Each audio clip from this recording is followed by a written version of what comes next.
Samsung outed this phone without much fanfare or even a proper announcement recently, and if you look at the specs, it might be easier to understand why. This is Daniel from PhoneArena with a pre-production version of the Galaxy Grand Neo, which surprisingly has weaker points not only compared to the new Grand 2, but even to last year's Galaxy Grand. The handset sports a 5-inch screen with very low pixel density, but the rest of the specs are decent, as the Grand Neo offers you a 5-megapixel rear camera with LED flash and a quad-core processor.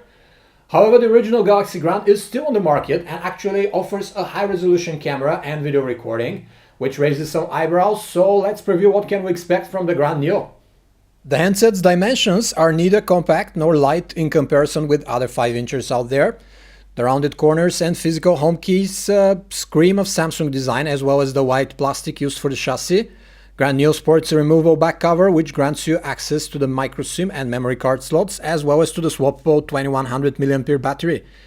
Grand Neo comes equipped with a 5-inch panel, but that's where the fun stops. This basic LCD screen has 480 by 800 pixels of resolution, resulting in a 186 pixels per inch count, worthy of an eye roll. As a consequence, most everything appears jagged and pixelated, which can be rather annoying, not only if you're a screen purist, but simply if you have toyed with today's mid-rangers, most of which come with at least 220 ppi, and a lot of them are with HD screens.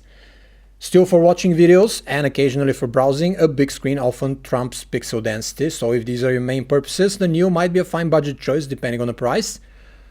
A pre-production unit of the Galaxy Grand Neo is loaded with Samsung's TouchWiz Nature UX on top of Android 4.2 Jelly Bean. Samsung's mum on if and when will KitKat hit the phone. With Nature UX, however, the most apparent visual differences that KitKat brings, like a transparent status bar and full-screen wallpaper, are present in the overlay, and the Grand Neo is no exception here.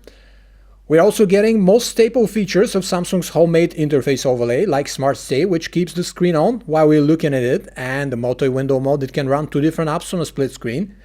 The air view and air gestures that are present on Samsung's more upscale handsets are missing from the Grand Neo. Typing on a larger display with one hand gets dicey when you have to reach for the upper left or right corner of the keyboard, depending on the side. It's advisable that you enable the swipe-like functionality, and Samsung also includes a way to scooch the keyboard, the dialer or calculator to the left or right, so that you can type with one hand without the risk of dropping your handset. The Grand Neo comes with a 1.2 GHz Broadcom processor, while last year's Grand came with a dual-core version. That's one of the few differences between the two, though it's unlikely to translate into much benchmark and performance superiority for the Neo. Samsung lists the phone with 1 GB of RAM and 16 GB of storage, expandable via microSD slot. Samsung's TouchWiz browser looks a bit dated with its squarish interface elements, but it's proven to be one of the fastest renderers.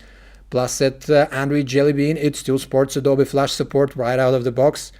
The Galaxy Grand Neo offers plenty of connectivity radios, such as Wi-Fi, Wi-Fi Direct, Bluetooth 4.0, assisted GPS, DLNA for media streaming, and an FM radio. As usual, the gallery offers split-screen view with a thin strip that lists your folders on the left and their content on the right, which aids navigation around it. There are plenty of editing options built right into the interface too. The music player with its squarish interface elements is familiar from many Samsung phones. The interface might be unimpressive here, but it offers all the basics like song categorization, as well as an abundance of equalizer presets and sound modes to choose from. We also get a stock video player that runs all popular formats like MKV DivX and Xvideo without the hitch and up to 1080p resolution. Its interface and options leave something to be desired, so you can always grab a better one from the Play Store. The 5-megapixel camera on the back of the Grand Neo has an LED flash next to it, and there's also a front-facing shooter for video chat.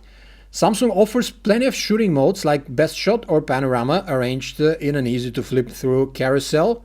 The phone doesn't capture 1080p Full HD video footage, but rather makes do with 720p HD resolution at 30 frames per second. Its predecessor, the Galaxy Grand, was able to do 1080p recording with its 8-megapixel unit, so go figure. Galaxy Grand Neo seems a bit of an odd bird, giving it on specs even compared to last year's Galaxy Grand, let alone to the newer Grand 2. The only advantage it holds before the Grand, for instance, is the quad-core versus dual-core processor, but we'll have to do a test with the retail version in order to call that an advantage even. Its specs are pretty basic, and in order to appeal to big screen lovers, the Galaxy Grand Neo has to muster up an enticing price. If the suggested retail tag is indeed €300 to dollars, that's close to the Galaxy Grand, which has a high resolution camera and even supports the same version of Android, making it hard to call the Neo an upgrade. This was a video preview of the pre-production Galaxy Grand Neo from PhoneArena. For more information about this and other handsets, you can visit us at phonearena.com.